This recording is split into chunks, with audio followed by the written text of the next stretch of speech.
hearing the speech, and it's really important that we do look at each other and recognise that this is Sheffield.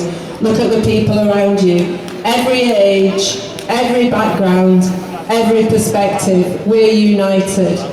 And our next speaker underlines that point. In every rally, we have had someone who is Jewish and who is standing wholeheartedly, completely with Palestine and with Palestinians. And when we hear people talking about anti-Semitism, about hate marches, our friends, our Jewish friends, show how ridiculous that statement is. It's just an attempt to demonise us. So I'm very pleased to welcome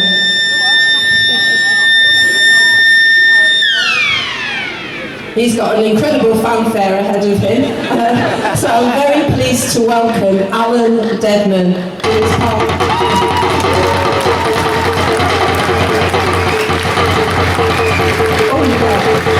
You introduce yourself and your organisation, Alan.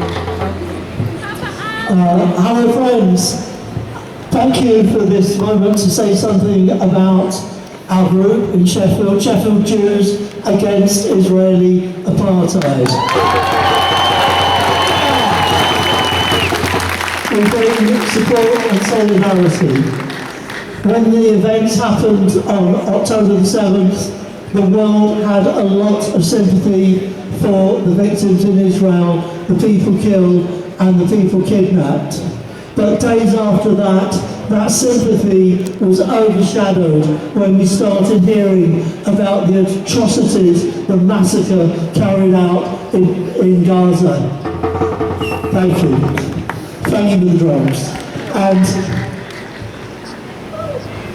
what's happened since then is that the eye of the world has turned towards Gaza. Make no mistake about that. People throughout this planet of ours are watching those events. And as they watch, they find out a lot more about what has been happening to Palestinians in Israel and Palestine. They learn that Gaza is the biggest open-air prison in the world. And they have been in prison for 56 years.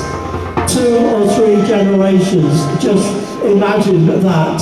They learn of the ethnic cleansing of Palestine in 1948, when over 700,000 people were thrown out of their homes as part of a campaign of genocide and apartheid. They learn that every day armed Israeli settlers are attacking with murder villages in the occupied West Bank. They learn of the treatment, the humiliation and the daily persecution of Palestinian people. But we are not staying silent in the face of this. This campaign today is part of a globally wide campaign to support Gaza and the people of Gaza and the Palestinian people. Make no mistake. And when we say these things, we get accused of being anti-Semitic. That just won't wash anymore. People here are not anti-Semites. They are pro-humanity. The 500,000 people marching in London are not anti-Semites. They're not. They're fighting for humanity and for the lives of the people of Palestine, for the justice, for peace and the security of those people. And hundreds of thousands of Jewish people across the world are marching and protesting with them. And our small but growing group of Sheffield Jews is right there with everybody. So thank you very much for your support and carry on with the struggle.